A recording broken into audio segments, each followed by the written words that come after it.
Did Netflix just delay the comeback tour? Oh no, K-pop Demon Hunters is getting a sequel, but fans will be waiting until 2029. Plenty of time for Phil to perfect the demon slaying choreography. Will lightning strike twice for Zoe, Rumi, and Mara? 2029.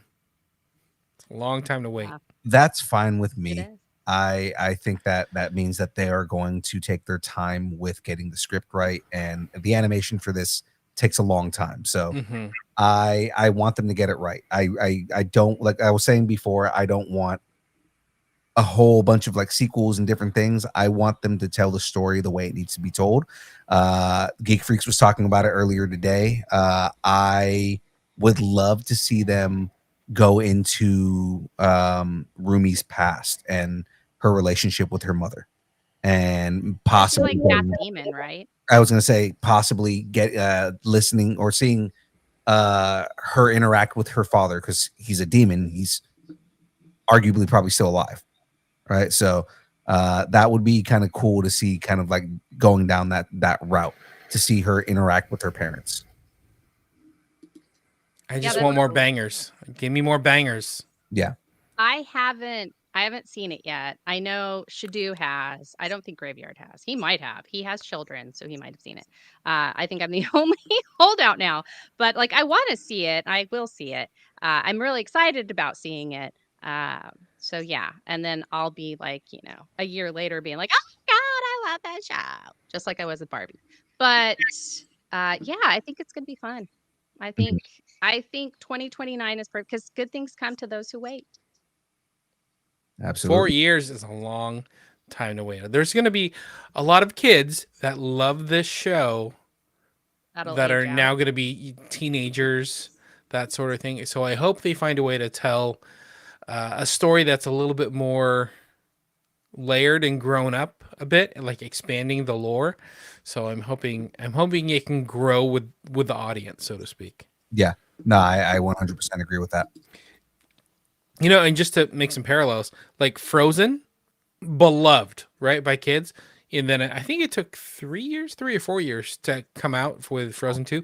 Yeah, And that actually told some more adult-ish stories, or a little bit more grown-up stories. So yeah, I hope they follow the same path. yeah, it grew with the with its audience, which is, I Hmm. mean, ideally what you want to do when something is taking that long for it to come out. Yep. You know who Agreed. who was really good about doing that though? Like I think the first person that did that, George Lucas with Star Wars, Hmm. right? Hmm.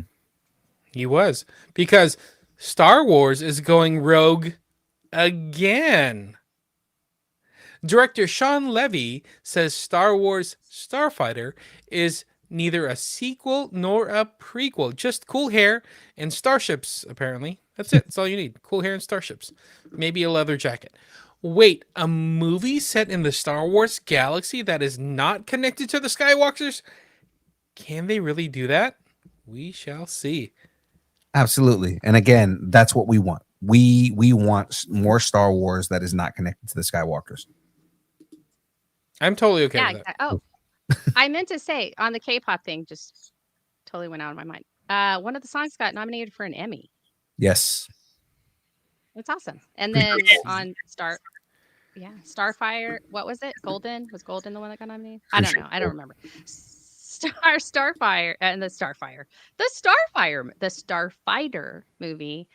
Yeah, let's do it. I want to see Blade Runner, but in Star Wars. Let's do it.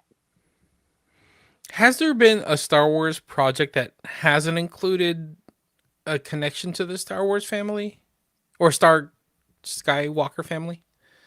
I'm trying to think. Andor? Was At this point, no. Well, yeah, Andor, I guess, is probably the only one that's not directly connected, but still is in a way, because it's about stealing the plans from Vader. So I mean, like, yeah. He does. Yeah, mm, I was gonna say he does meet Vader. I mean, that's Leia's dad. So, but yeah, Hmm. that was but it I was very tangentially. Mm-hmm. Uh, too much sumo. Sorry. I think the only story so far that's not connected directly to the Skywalkers has been what was the treasure hunting one with Neil? Oh, Skeleton Crew. Skeleton Crew. Skeleton Crew is Skeleton the only one that's not directly connected to any Skywalkers. Okay, interesting. All right. Let's keep it going though. Zelda starts rolling. Ready for some Zelda news? The Legend of Zelda movie has officially begun filming in New Zealand. Cue the speculation. Who's playing Ganon and how many rupees is that budget? Okay, I'm sorry. That was so well written. Just because how many rupees and who's playing Ganon? Honestly, I do want to know who's playing Ganondorf. That is a big thing for this because Zelda is basically a time loop that happens over and over again in different universes. And the mainstays and everything is Zelda, Link, and Ganondorf. So I do want to know who's playing Ganondorf now that they've cast Zelda and Link. Or if this is going to be the first time we see a Zelda property without Ganon, I don't know how I don't know how thrilled I'll be with that. But I mean, I do want to see who ends up playing Ganon in this. Interesting. I like it. What's a rupee? Rupee is it's the currency in the game. Oh, like ruples, like Russian ruples. Or I guess technically rupee is also a currency in India, but I mean like Yeah, I was gonna say the rupees in the game are the currency. Jeff said Jack Black is gonna play Ganon. Yeah, give me Jack Black. Thing. Give me Jason Momoa. Crossover. Yeah. Minecraft. Jack Black and Jason Momoa. Jason Momoa as Zelda. My man. My man. Did you All right, name keeping it going. Predator breaks records and lots of bones. Predator Badlands claws its way to a franchise best $40 million opening, and Dan Trachtenberg says how do you pronounce that? Yautja. The Yautja saga is just getting warmed up. You saw this, right? Yes. How do you I think did they not. took down a dinosaur, huh? It's funny that you say that. On Deck's ship, there's a bunch of Easter eggs in the movie and whatnot, and one of the things that is in Deck's ship is a T-Rex skull. That's why I put it in there. No, he's I got saw it. Yeah, he's got a big ship. This movie, I know me and Graveyard, you saw in our group chat, me and Graveyard were arguing hard on this. I love this movie, and the only reason it was PG-13 is because there were no human beings in the movie to get killed, because it is super violent. It is still rated R level violent. The thing is that because people aren't getting hurt, that's why they're able to get a PG-13 rating on it. Interesting. That's a weird loophole. It is a weird loophole, but like synths, because every human that's in this is a synth. Synths are getting ripped in half. They're getting melted with acid. There's white blood everywhere because they have like the fluid inside of them. Deck is like bleeding like crazy, and he's got green blood all over him. A lot of the creatures on the planet have black blood. So like there's a lot of blood, there's a lot of killing, there's a lot of just maiming and violence in this movie, but because none of it is being done to human beings, right? It's not considered rated R. That's the so interesting. Get around on this, right? And that's why like Graveyard was like, well, but it's PG-13. It's PG-13 because people weren't hurt in this movie. I don't know. People were hurt in this movie. Just because they're not human. Human beings were Since not hurt. when do we not care about other lives? This is ridiculous. Synthetic lives matter. Synth lives matter. Alien lives matter. Oh my gosh. There's so much blood. Just because it's not red blood, that it makes it okay. I am not okay with this. I am not okay with the destruction of aliens and synthetic creatures. This is ridiculous. We need to stop it now. I want to start a petition. Okay. I'm going to do a strongly worded letter. I'll tell you what, man. This all started with Transformers the movie and them getting away with killing Optimus Prime during a kids movie, and all these kids crying in the movie theaters. Not saying that I was one of them, but yes, that I was one of them. This is what started it all. This is a Yeah. PG movie. I'm Nobody died. I have to say, I am a little upset about them whole being in like, oh, they're not people, so we can go ahead and make this PG-13. That is not okay. Yeah. That's Spoiler still alert. traumatic for children. Honestly, this movie should still be rated R, just because, I mean, even though it's not people, again, synths are being ripped in half. There's a whole scene where acid gets spit onto one of the synths and it goes right through his chest, like his chest melts. There's like scenes where they're very, very elaborate kill scenes with Deck, because Deck is freaking savage. He's a badass. But I mean, like, it is really well done. This movie was really well done because it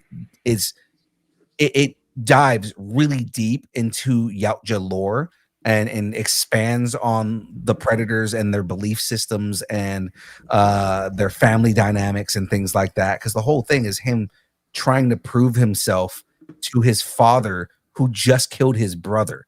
It's so nuts, and it's such a good movie.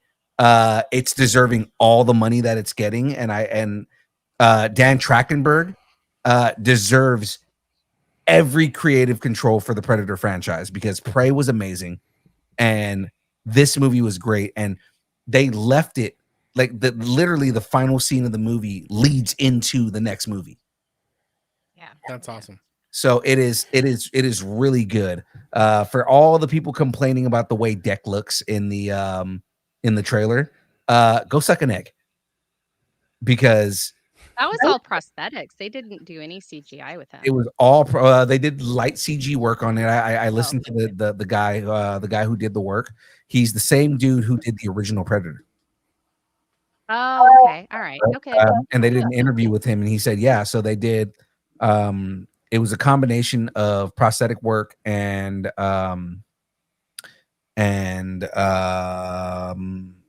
light effects. So like, like the dots on the face, mainly because the actor who played Deck had to convey emotion, and they had to put that emotion on the Predator's face. So they were able to do all kind of like a combination of both. And they were just like, yeah, it's crazy, because the amount of emotion that he's able to convey without saying a word is amazing. Yeah, that's awesome. Mhm. Yeah, Dan Trachtenberg, Predator Badlands, Prey, Killer of Killers. Killer of Killers was also his. That's Dude, right. He's killing it. Killers He's of the Flower Predator. Moon. He's the Predator. It's so Yeah. good. I 100% feel like Dan Trachtenberg should have full creative control over the Predator from moving forward. They should not do anything Predator related without his input, because this dude understands this character, understands these characters. And I put it on social media, and I had a lot of people agree with me. I said, "Is it just me, or does anybody else want to learn how to speak Yautja now?" It's the new It's Klingon. And that's exactly what I said. I was like, "It's like the new Klingon, That's funny. So, who do you think would win, a Predator or Klingon? fucking Predator for sure." He's got better teeth. No hesitation. No hesitation. No, none at all. I feel like not only would a Yautja win that fight, but the Yautja would stalk the Klingon in a way that makes the Klingon afraid. And Klingons aren't afraid of anything. I don't know. Worf's a pretty tough guy. Like I said, Klingons are not afraid of anything. I think a Yautja would make them shit themselves. That would be awesome if they started doing the Easter eggs like that, like putting in just like how they did the skulls, like the alien skull. Was that the first movie? Yeah, like doing stuff like that, but like getting Klingons and stuff like that and throwing them in. ET skulls, who knows? Whatever. Let's figure it out. Easter eggs. Ceremonial blade that the Klingons have. Oh yeah, I don't remember. We need Shadu here for that kind of But stuff. have one of those mounted inside of his ship. Yeah. and it's like like just showing that you have Klingons who are another warrior race that have advanced weaponry, and the Yaut just still outdo them. Batleth. Or like Batlift. oh, that's it. Batlift, that's it. Yeah. And Boba Fett's helmet. Yeah, see? Or put a Mandalorian helmet inside of the Yautja ship. That would be so dope. Yeah, that'd be great. Just link them to all these different universes. That'd be awesome. Okay, I'm going to keep it going. Okay. Yeah. Keep moving. All right, Gilligan breaks good. Vince Gilligan's new sci-fi series Pluribus trades meth labs for moral clarity. Expect fewer Heisenbergs, more hope, punk, and zombies, but not in an eating brains kind of way. I've been hearing a lot about Pluribus. So I've heard a lot hear of it's people talking about it. good. Yeah. This is on Apple TV, right? I believe Yeah, so. it just premiered. I think like the first episode or the first two, I think, are out right now. I haven't looked at it's on my list, obviously, but we got to watch Slow Horses first, then we're going to watch it. So Yeah. I've heard nothing but good things for this show. Everybody's talking about how good it is. So definitely going to have to check it out. Yeah, I'm into it. I'm going to have to check that one out too. But you have priorities, and Slow Horses should not be one of them. It should be K-pop Demon Hunters, and then you can get back to Slow Horses, and then you can get into no. Pluribus. Yes. No. Yes, No. yes. No. Yes, yes, yes. No. Yes, yes, yes. No. Tell me why. Tell me why. Tell me why. Because I'm 4 seasons in to Slow Horse. Ain't Right. nothing but a heartache. 4 seasons, you deserve a break. No. K-pop I Demon need Hunters to for an hour and a finish half, it. and then boom, you're back in. Ain't nothing but a mistake.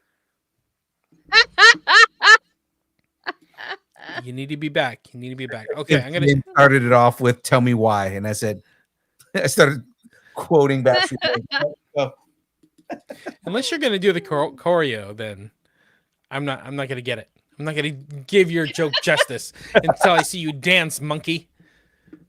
I never want to hear you say. See, you're not dancing. I want it that way. Tell me why. All right, I'm gonna keep it going. All right. Unless anybody wants to dance. No? Okay.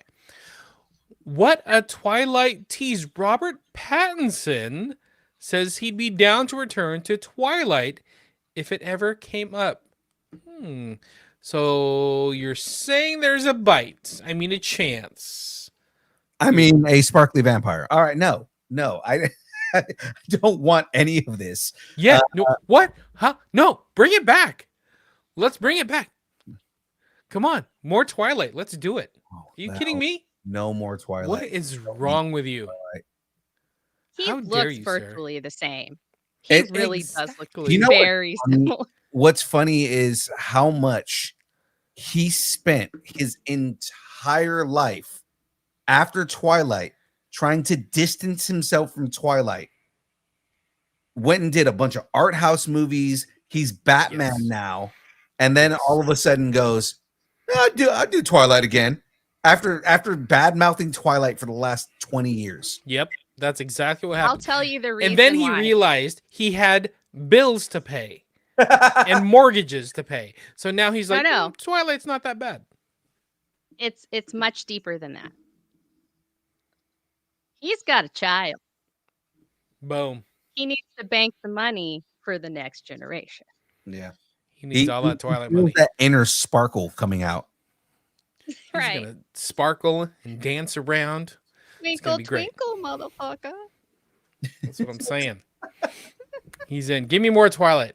Honestly, back in the day, like that whole generation of movies, early Harry Potter, Twilight, early Matrix, I'm in. I like it all. I don't care how cheesy some of it gets. Also, I don't care. he's in Dune 3. And he has famously said that that the sand killed all of his brain cells. So it could also be that. Yeah, there you go. Also, kids cost a lot of money. Oh yeah. As soon as as soon as I heard he had a child, I was like, oh, he wants to do it for the For the Mhm. moon. cheddar cheese. Exactly. He's trying to buy himself a Barbie dream house. That's what it is. Apparently. Okay. Keeping it going. Stranger Things? How about Stranger Cruise? Millie Bobby Brown says she's channeled her inner Tom Cruise for Stranger Things season 5. Expect 11 to sprint, punch, and possibly pilot a helicopter. It's going to be a lot of sprinting. Oh my 90%. God. She's gonna do some cliff climbing. Right. It's gonna be great. She is going to sprint everywhere in season 5. I guess it's a lot of action. Yeah. A lot of running. She's even doing though she's a telekinetic and she can just like fly or hover her way around, she's got to be running. Okay, sure. she's just going to keep on running, just super out of breath and just So bad. All right. I'm When- excited about this next story. When does Stranger Things come out? We're on I 3 think- parts. Yeah, so the first part comes out after on Thanksgiving. Thanksgiving weekend. Thank you. Thanksgiving, And then day the of second Thanksgiving. is Christmas, over Right. Christmas or over the holiday. And then the third is New Year's Day. New Year's Eve. Okay, so November 26th. All right, we're not that far away. So crazy. No, we're not. So crazy. Okay, keeping it going. There's a ace up next Netflix's sleeve. Wait, where's it at? Sorry, I lost it. I lost it. Can't do it. There it is. There's an ace up Netflix's sleeve. Netflix has cast Cobra Kai's Hola Maradueña as Ace in One Piece. I'm up for this. I'm down for this. Flames incoming, fandom ignited. This is a good casting. I'm happy for this. Do you guys watch One Piece? Frey? I don't, but I'm going to now. Olo Maridueña is going to be in it, so she's all for it. My cougar is showing. I'm sorry, he's got Messiah hair. He The kid's got Messiah hair, and he's got the scraggly hair. Oh, sorry. I just love me some he's Messiah very hair. Jesus looking. He is very Jesus looking. He's got a good beard. There's just something about him. Him, Manny Jacinto. Yeah. Put it back Good on. for you. I'm gonna need a minute. Good for you. You like your Latinos. You like your Filipinos. You've been hanging out with us a lot. Okay, hold on, real quick. Speaking of that, you guys heard the news about what Manny Jacinto's character was supposed to be, right? No, what's up? The I first don't think follower of Ren, right? he was supposed to be the first Ren.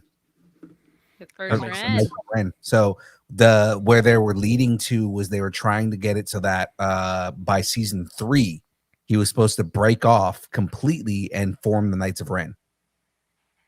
And there's a rumor that him and what's her name were had a kid. Yeah. So that's now we're never going to get that unless they do it in another show, but we're not going to get it because so many people were so upset with the Acolyte, and it's like, well, the Acolyte was leading to something else that you guys. And you know who would play that child? Another Filipino. Polo Marduena. Oh my God! I like it. He could have actually. You know, that's a good point. They could easily, let time go by. And then when it comes to another show, like just almost just talk about it like it's going to be a brand new show. No connection to the Acolyte. And then bring in Manny Jacinto. And then boom, all of a sudden, here we go. There's a connection. I mean, I could Manny see that Jacinto happening. was the best part of that show. Oh, he was easily. Absolutely. So He had like the best comedic scenes, but he also had the best action scenes. Easily one of the best fight scenes in all of Star Wars. oh God, yes. That was amazing. So but yeah, I just honestly I think they did that show dirty, first of all. I think it could have been so much better. But and I loved the guy that played the main Jedi in it. I don't remember his name at all. Oh, the dude from Squid Game. Squid Game. Yeah. I loved him, and he's actually going to be in a new thing. We have like the Hiya thing on Amazon, and so we see a lot of that stuff. He learned English just to play that role. Lee Jung Jae. Phonetically. Lee Jung Jae. Lee Jung Jae, that's it. Yeah. He literally learned English just to play that role. That's dedication. And he was really good in it. Like I felt like he was the most Jedi of the Jedi. Like Yeah. he had that and it was that classic, do I save the person for the Force or do I just bow down to the Force? And so he had that going on too. So Mhm. I think it was great. I Yeah, liked that part of it. He had very Qui-Gon Jinn vibes going. Yeah, absolutely. So, but you know what? Qui-Gon Jinn with like a side of guilt, like a side of Catholic Yeah. guilt. He's Catholic. Yeah. Yes, no, but that's he's the Qui-Gon with the guilt of Obi-Wan. There you go. Yeah. Just a few thousand years before Qui-Gon came around. Yeah, there you go. Let's keep it moving here. All right. Bond on ice? Amazon is reportedly struggling to revive James Bond. Turns out 007 is harder to reboot than a vintage Aston Martin. The name's Bond, James Bond. What do you mean I'm dead? James Bond doesn't die. So I think that's pretty interesting that Amazon's having a tough time rebooting James Bond because it's such an adored franchise. It's practically iconic that everybody knows who it is. Easily a franchise that anybody can jump into and know the story and go forward with. But having trouble putting it together, Yeah. that makes me nervous that maybe they don't have the right team in place. I mean, they did famously blow him up, so and poison him at the same time. So Yeah. it's like Daniel Craig was like, I don't want to come back. Yeah. You have to kill me. There is a super easy solution to this that they are not willing to do. The super easy solution is 007 James Bond is a title, not a name. Yeah. And then you just have the next person that is in line to become an 07 and he takes 007. You've just got like a certain number of them and they just take those over. And so that would be perfect. It would explain why all of these different men were James Bond and how you could bring someone back from the dead as James Bond. Right. We lost Jen. I'm just gonna throw it out there that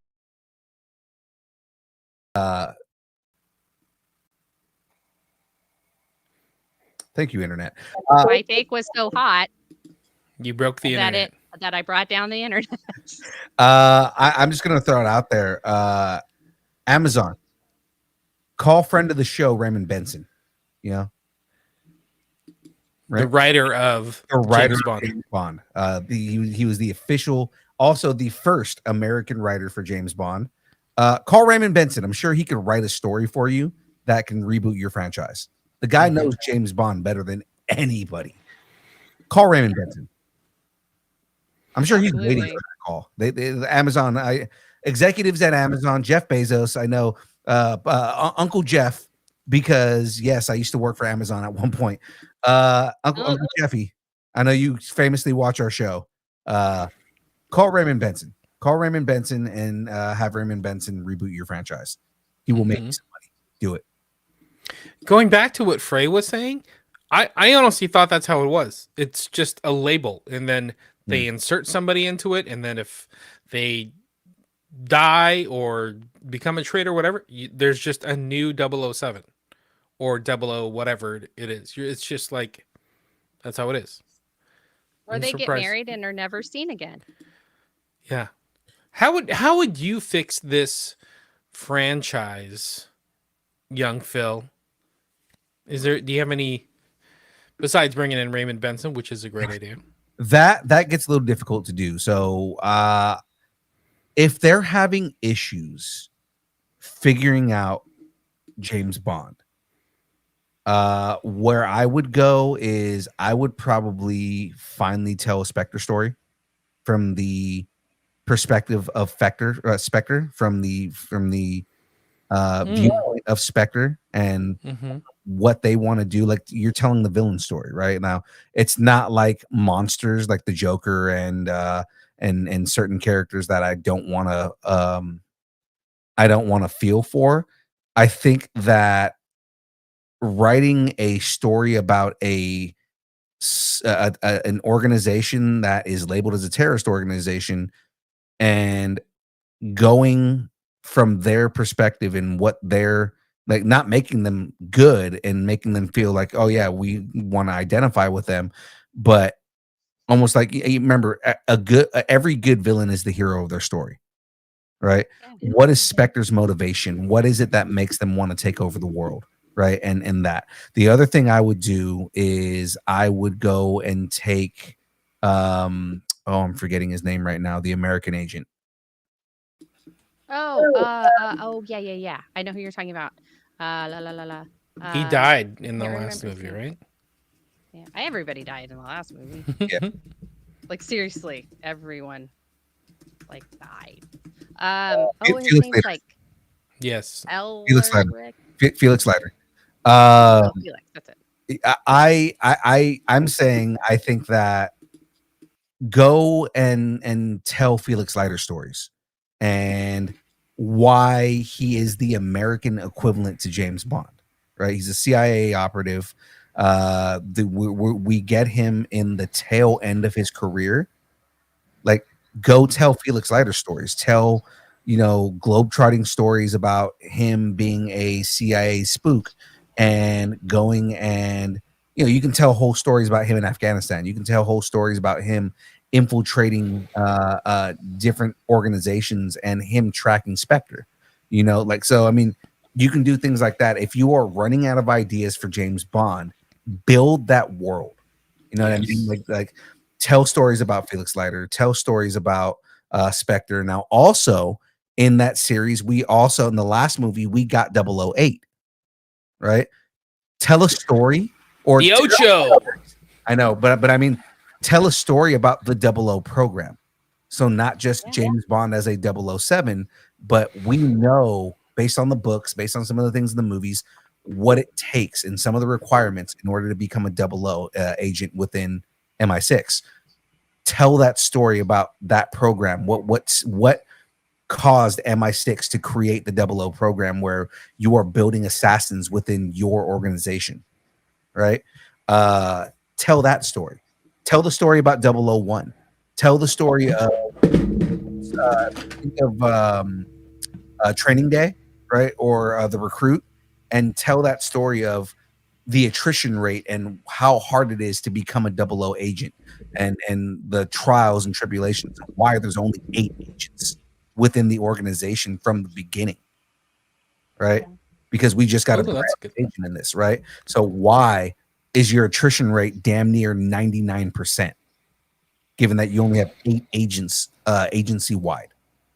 That's interesting, right? So like those are and that you do that, yeah. And then at the end, here's your credentials, 007. Your new name's James Bond. And that's the thing, is you can also do that, right? My only issue with continuity in the story is, as far as the way that they've told James Bond, they don't replace the numbers.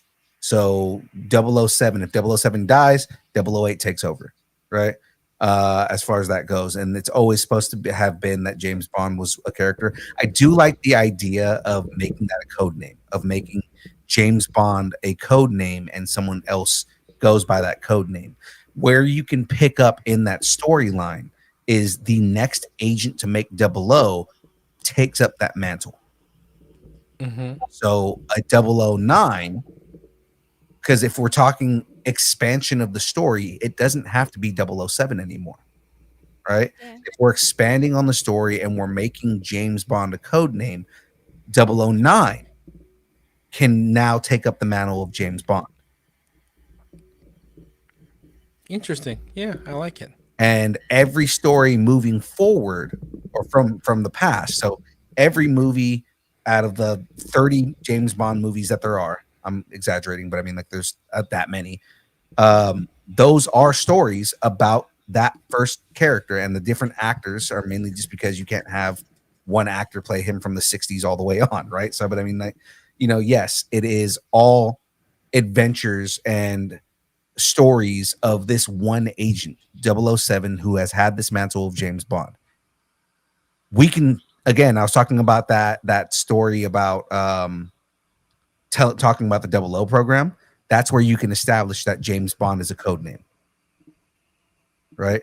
The person before 007, before the James Bond we know, that had the code name James Bond was 005, right? Before that, 003. And you can have multiple code names, right? So think of different agents that he's been involved in. It's the same thing where M and Q are titles and not names. Yes, exactly. That's how I thought it was. Mhm. I'm surprised that it hasn't been like that.